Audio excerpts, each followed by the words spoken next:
This is Opposite Attraction, Season 4, Episode 3. A salute to all nations, but mostly New Jersey.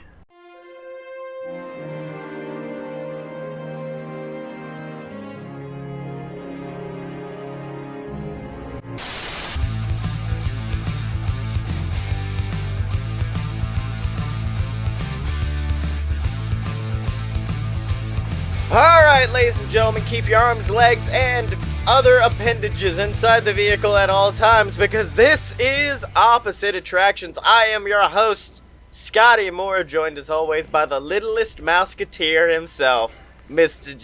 Jimothy Murphy. Is today music day? It's music. I don't remember the Mickey Mouse Club days of the week things. I want to say music was either Tuesday or Wednesday, and it is a Wednesday as we record this. Now, I will say that I think one of our seasons, the opening needs to be like the Mickey Mouse Club entrance, except since it's only two of us, it's just like, Scottye! Jim! Moochie! Scottye again! Jim's still here! There was one name. I'm pretty sure there was a Moochie. And I'm Chip. What's up? I may have been blatantly... I could be Jimmy Dowd. Oh, I can't play the guitar, though. I may have been blatantly ripping off Hairspray for that one. So, to both you and all of the listeners at home, for my next Disney trip, we're trying to find recommendations, because I'm going to try to pull off the 4 in one day. All 4 parks in one day. Which... for Hollywood Studios, may be easy. It's take a bus to Hollywood Studios, scan it, walk in. What are the wait times? Roughly 5 hours for everything. All right, let's leave. We've done it. And then that's it. My wait times for the Toy Story stuff were like 35 minutes and like 30 minutes. I think it didn't go much higher than that. Oh, wait, the new Toy Story stuff, or you like Toy Story Mania? Yeah, the new stuff. I think Dash was like 55 minutes. That's but I don't think it went over an hour.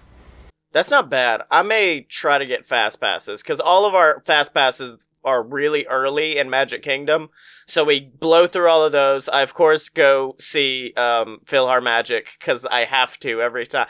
Didn't get to do that last time, and I was kind of sad. We got candles at the place I work, and they're supposed to smell like apple cinnamon cider. It smells exactly like when Donald shoves the pie in your face and it shoots out. And so every time I walk by it, like a tear rolls down. I'm like, oh, I'm not there. Donald's not shoving that pie in my face. I feel that way every time I smell like sulfur burning. And I'm like, oh, Spaceship Earth.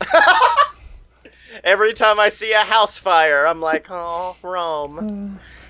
Thank the Phoenicians. Thank the Phoenicians. For that house fire? Yes, thank the Phoenicians. But yeah, she was sending me a bunch of stuff, and I was like, all I know is I want a crepe with Nutella in it. Anything else you can have, it's cool. That and chicken guy. I mean, I'm just gonna run by, be like, I know we got Raglan Road reservations, baby, but I gotta put Guy's chicken inside me. I'm glad you said chicken and not anything that could be a euphemism for chicken. Thank you. Yeah. So wait, what was your favorite? Have we discussed favorite restaurants? Because I think I have, and it's always, and I'm going to have to go to Universal for my favorite restaurant, and it's Krusty Burger, because it's so fucking nasty, but so good. It's so nice. It's like sleeping with a real seasoned prostitute. Like, you're like, this is dirty, but also you're incredibly well at this. Did you rub the sandwich on the window and see if it went clear, like on The Simpsons? Oh, yeah. My favorite quick service is absolutely Satu'li Canteen. 100%. That is in Pandora, the world of Avatar. Oh, yeah, I like the way they designed it and everything. It's amazing to eat that food. And my favorite table service is probably Skipper Canteen. Yeah, I could see that. It's amazing. I think that, like the Joan Cruise, really hinges on how good your like waiter is. Oh, so we had a pretty awesome waiter, so it worked out. My favorite quick service, and I don't know if it's still, because I know I went one time and it was closed, but it's the one by Winnie the Pooh that serves all the fucking dope mac and cheese. I cannot. Is it a window or a building? It's a window. It's a window into a building. So it's like it's like right next to it, facing the same direction. It's like 4 windows. Yeah, it's called Storybook Treats. Something like that. Yeah, or it's right by Storybook Treats, because I think Storybook Treats is where the ice cream is, but right next to it has this really dope barbecue mac and cheese that I very much enjoy. And I don't really know any sit-down places I really ate at. Like, I remember my first time I ever went, we ate at Sanaa at Animal Kingdom, and that was alright. But bread, like, you can buy the like the plate or the holder for like the bread sauces for the bread service. Oh, and yeah. And the recipes for all the dipping sauces, and it's like $40. I just now remembered. I think I do have my favorite, and it is the character breakfast buffet at 1800 Park Fair. 1900. 1721 Park Fair. It was very, very good. I ate a bunch of waffles. Like, I came back one time and the person I was with looked at me like I was having a problem. They were like, that's 50 red velvet waffles. And I'm like, I don't care. Donald's coming over. He'll enjoy them with me. I looked it up. It is the Friar's Nook is the place with the bomb mac and cheese. That's it. The Friar's Nook. Yeah, we went. The first time me and my girlfriend ever went, I was like, you gotta have this dope mac and cheese. It's closed. Shit! I like the at Sleepy Hollow refreshments. They have the like chicken and waffle sandwich. Oh, that sounds good. Oh, so Jim Murphy, this is a podcast where we talk about how fat we get at Disney World, and also where we build our own theme park. And of course, we have finally decided on a name. Yeah, it only takes us a month. And we will be rocking in the FreeWorld with this one, my boy, because it is a theme park dedicated to all countries, but mostly America. And we get only America. Now, you were talking about having ideas for how it should be set up, and I kind of I like the idea of having, because we talked about this, each kind of section being dedicated, like the northeast, southeast, southwest, northwest, and then also a section called the others, where it's just like Alaska, Hawaii, Puerto Rico, all that's in there. I didn't think about doing, I hate to say this, not to be continental inclusive, but I didn't think about like what to do with the other states. I think we could put them in there, but I literally think they would have to like be latched on to like whatever's closest to them. Like Alaska would be in the northwest section. Like you could probably tack Hawaii into the southwest section. I still really love the idea that our parking lot is all Hawaii based, so each of the different sections of the parking lot are named after the different islands. Well, this was an idea I had, that the entrance and like main, I'm thinking of a hub sort of design here. Okay. The entrance, basically, if the park would kind of be laid out similar to the United States, right? Right. So the entrance would be about where the Gulf of Mexico is. Okay. And then you would kind of go in at sort of an angle and walk toward the middle of the park. I think that section, since it's like, I know it's technically like in the southeast, but I think it would just be like our main street, so it wouldn't really be themed to any specific thing. Okay. I thought about making it Route 66, and I think we could use a couple like thematic things there, but I also just want to call it National Highway because that's like near where I live, and it fits as well. It also sounds vague enough that it would fit a lot better than Route 66, I think. Yeah. So you go down that area, and then you reach the hub area, and I want to call that the Heartland. Okay. All right. Alabama's gonna get mad at you for that, but okay. Why is Alabama gonna get mad at me for Dixie, that? the heartland of America, Dixieland, baby. Okay, well we can workshop that. But then I think to get into like where the southeast would be, you kind of would cut back and down, sort of like how Sunset Boulevard is at the Hollywood Studios. Okay. and then you would just go off in the other directions you would need to go off. Because my original idea first was to actually have everybody get onto like some sort of a transportation system and go like over the top of the park to the middle, and then everybody would start in the middle. That actually sounds cool. The only problem is getting people out of it. Yeah, even getting people in would be hard if, like, even using like a monorail system, that's a lot of people. My other idea, honestly, for the entrance was to call it the Trail of Tears, but that's more for an exit. Well, the middle hub could be just called like the Capitol, and there's like even a Capitol. That also works. That's a Capitol building, and that's where like the customer service quote unquote area would be. All right, I'm down with that. And of course, we got to keep adding. We went to the southeast last week with the beauty that is Alabama. But this week you decided to take us to a state that I like to consider the polar opposite of Alabama in the form of New Jersey. So, yes.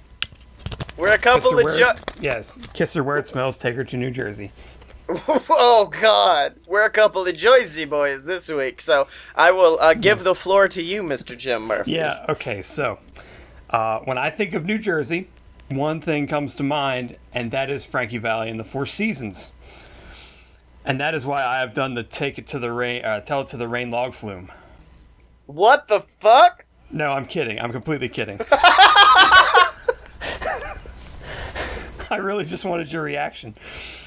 I'm like, no. Of all the musical artists from Jersey, you picked Frankie Valli. Hey man, Grease is the word. Although that took place in California. Anyway. No, actually, my ride is called Dancing in the Dark, and it's all about Bruce Springsteen. Fuck yes! I don't even want to say it's all about Bruce Springsteen, but it does use his music, because I have a wild fucking concept for this one. Oh, just wait. I outsourced mine, so you have fun, buddy. So this show building would be quite probably large. The front would look beachy, sand duney, sort of like kind of hiding the building a little bit. Okay. And it would say like "Welcome to the Atlantic City Boardwalk" on the outside. And you would walk into the queue. First room of the queue. The ground below you is like boardwalk planks. It's very dark. It's like Epcot, Mexico, dark in there. Like you look to your right, you would see like it would kind of be, effects to make it look like the beach and the waves and stuff like that. Okay, so it's not like a weird mecca like the Mexican Aztec building where you walk in and it's nothing but a bunch of Jersey bars all around it. No, it is very much like it looks like a facsimile of a boardwalk on the inside, at least for the first room of the queue. So one side is literally like it looks like beach and like you can like hear waves crashing, but there's also like on the other side there's like facades of buildings with like neon for like all the casinos, stuff like that. Okay. So that's the first room of the queue. Then you kind of go through this arch and you hit the second room. The second room is now you've kind of turned 90 degrees and you're facing like what would be the water, and you were coming up onto Steel Pier, the Atlantic City Steel Pier amusement park, essentially. I wouldn't call it that, but okay. that is what you would be going to, is like their pier amusement park, which a lot of boardwalk type places have. And they would tell you like, hey, we got this new ride. It's a Tilt-A-Whirl. You're going to ride this Tilt-A-Whirl. Okay. And so you go through, and I actually thought about this in my head of how I would lay this out. I think there would actually be basically 4 rooms of like how Mission Space has like 4 different rooms you can go into. Okay. To do the ride, like so they can run a bunch of people at once. That's going to probably become important in a second. But you go in, it's like kind of dark. It's like everything's kind of like hazy, sunsetty, twilight. And you go into this room, and there's essentially a gigantic Tilt-A-Whirl in front of you. Each set of seats holds 4 people. There's 6 sets of seats. Okay. Although we might be able to do 8 sets of seats. But when you sit down, instead of just having a lap bar like a normal Tilt-A-Whirl, they actually strap you in like it's a roller coaster, like shoulder restraints. I wonder why. Yes, but it does look like a Tilt-A-Whirl. and then you like there's like the little thing where like the person would stand to start it if you were at like a fair. And there's a person standing in there, and they're like, "Okay, guys, like we're gonna get ready to start in a sec." And then like literally, like it starts, but like all the lights cut out. Okay. And like there is kind of some little bit of light above your head of like the ceiling kind of looks like is essentially a dome, almost like they took like a Soarin' dome and like dropped it on your head. Okay. Like it's basically a giant screen, but you don't really kind of notice until it like clouds start moving over it. Okay, cool. And so all the lights are out, there's clouds, and then here comes the fucking boss. Music starts playing. You literally would then essentially the Tilt-A-Whirl pods would like lift off of what they're sitting on. And would like lift off the ground, and you would essentially be stuck in what is now more of an Orbitron than a Tilt-A-Whirl. Okay. So if you've ever seen the Orbitron, where it's like two side-by-side seats that kind of can flip in every direction, that are like on a, so it basically would turn into that, essentially kind of similar to how Mission Space's centrifuge works. Okay. So you could spin around the entire room 360. But I would also have it to where you could spin, like, flipping horizontally. You know, there are times where I think... Okay. Bruce Springsteen's music is playing, and the dome, instead of being clouds, just basically turns into, like, a Pink Floyd-esque light show. And kind of goes off the wall. And I'm thinking even that, like, the part that you saw that was, like, the Tilt-A-Whirl, since it's now, like, 15 feet below you, would kind of probably light up and go a little crazy, too. Mm-hmm. Now, as I was saying, there are times on this show where I think there are theme park Imagineers listening, and they're like, we could probably pull that off. Then they hear episodes like this, where they're like, no, fuck that. There's no way that's ever going to happen. Well, I think it's technically possible, because if you built the technology correctly, you could hide the arms that control the pods, like kind of in the wall, and have it to be like when everything goes dark at the beginning, like where you think you're just sitting on a flat base that's going to spin and you're going to go up and down like a Tilt-A-Whirl.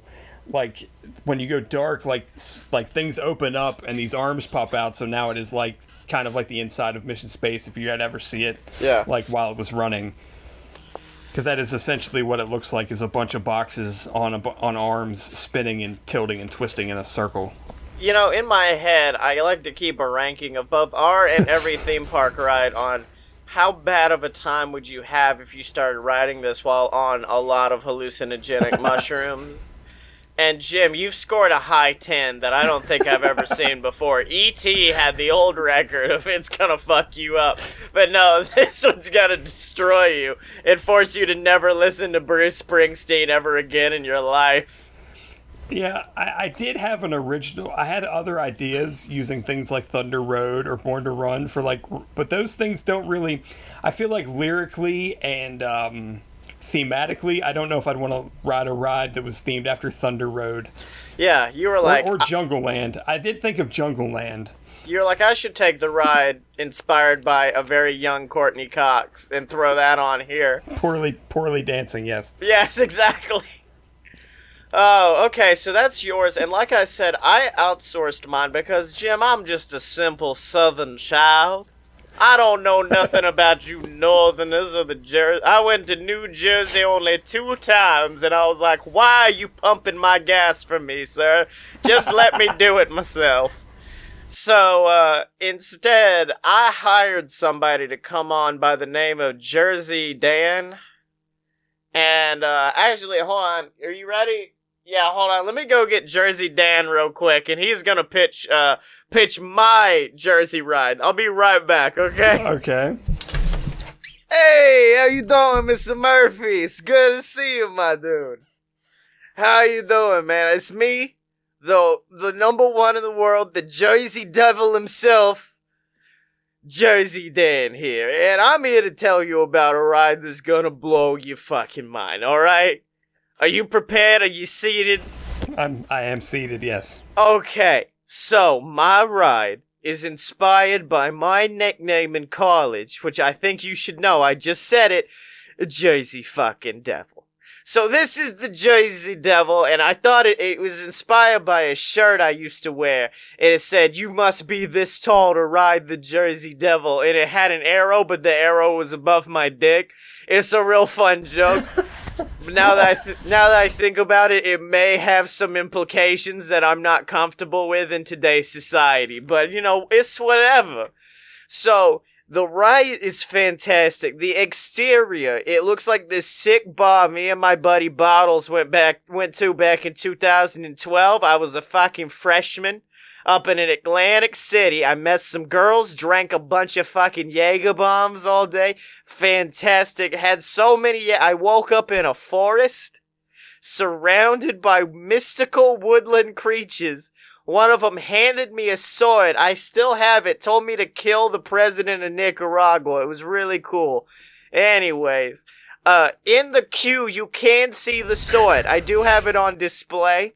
And then, of course, videos of me playing football back in high... You look like a tough ball. You could have played the football. You know what it is, the spirit of football. Hey, I see that smile. You got it, buddy. Okay, so you go through the queue, and like I said, it looks just like the fucking bar. You can get Jaeger bombs whenever you want through the whole fucking thing. Alright, and then finally you get into the boarding area. And who comes on? A man I know you're familiar with, Bruce fucking Springsteen. Looks at everybody in that queue, and he says, "Hey, don't fuck around. Don't fucking jump out of the cot. Don't be an asshole." Very simple instructions, you know. Keep your arms, legs, penis inside the vehicle at all times. Then you get on the ride, and blow, blow, da-da-da-da-da, blow, blow. That's right, Jim. It's Bon Jovi, and they're playing "It's My Fucking Life." It's my life, and it's now or never. And then you go on the most sick fucking roller coaster you've ever rode in your entire life as Bon Jovi plays in the background. It goes inside and out everywhere. There's loops, inversions and shit. By the end, I want you to feel like you just had as many Jaeger bombs as I did the fateful night where I killed the president of Nicaragua. And then, of course, you know what, a lot of roller coasters, they're made by fucking pussies, man. They don't want to give you the real shit. And so what I want to give you is something real. A recreation of my proudest moment in my entire fucking life. The Big Canyon Jump.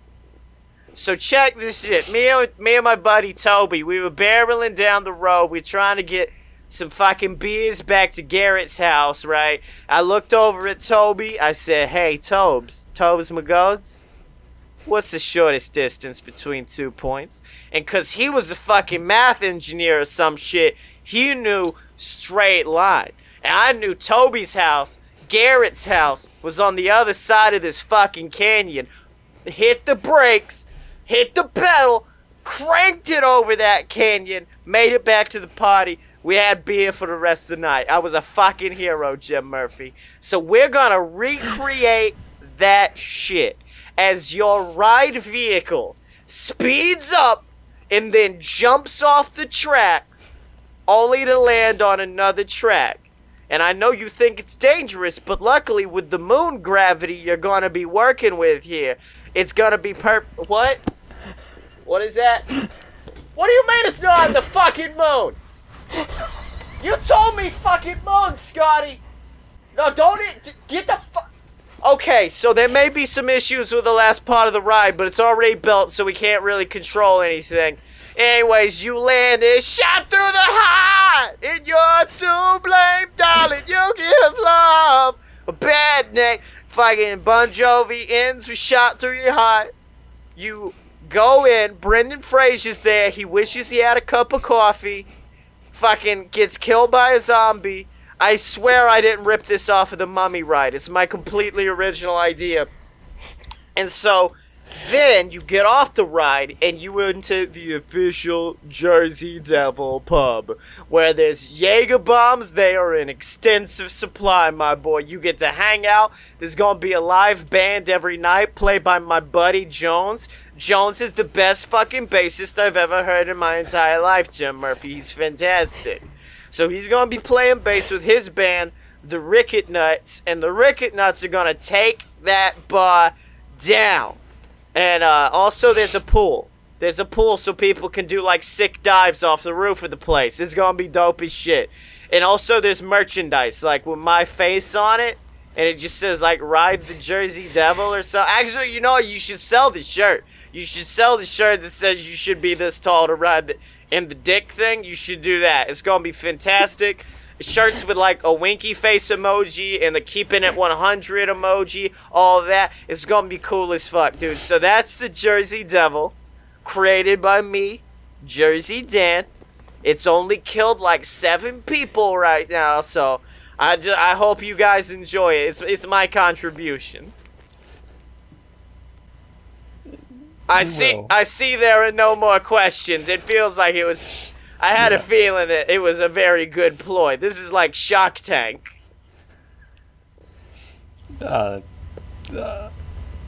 Investing might be a bit of an issue. My apologies. I went to Bon myself, Mr. Bon Jovi, and I said, invest in my shit. And he said, well, it's your life. And then I was like, all right, but money? And he's like, yeah. And then he gave me the cash. So this is sponsored by Bon Jovi. So as long as you accept adding the name Bon Jovi to Jersey Devil presented by Bon Jovi, we should be fine. All right. We might be able to work with that. All right, fantastic. Well, you guys have fun. I'm gonna go for the night. All right, I gotta go get some Jaeger bombs and try to drink away the pain of killing the president of Nicaragua. Bye, guys. Remember, moderation. So Jim. How was Jersey Dan? I mean, I know he seemed a bit weird, but I feel like he had a good pitch, probably. So how do you feel about Frankie Valli in the Four Seasons? Hold on, wait. I think he's still in here, and I think he just... Fuck Frankie Valli! Oh, man. He did not enjoy that at all, dude. But Jim, it's been an episode. Where can they find you on the internet?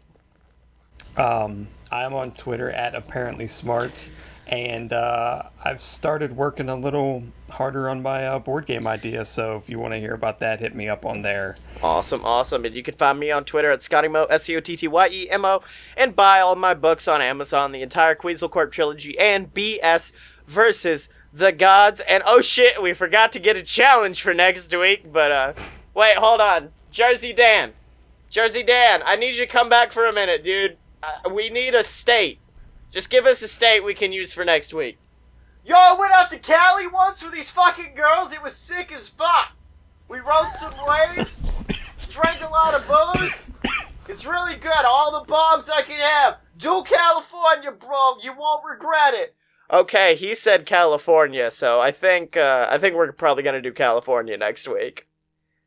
California is our challenge. So make sure to subscribe to us either on YouTube or iTunes. That way that episode will get brought straight to you. And check out all the other shows at aloadofpurebs.com. And remember to support us on Patreon, patreon.com/aloadofbs, or pick up some merch, including the brand new FreeWorld shirt at merch.aloadofpurebs.com, ladies and gentlemen. And check out all of our previous seasons online at opposite-attractions.com. And remember, you can find Jimothy and Meathy on Twitter at OpAtShow. That is spelled OPPATTSHOW. Are you down with OPP?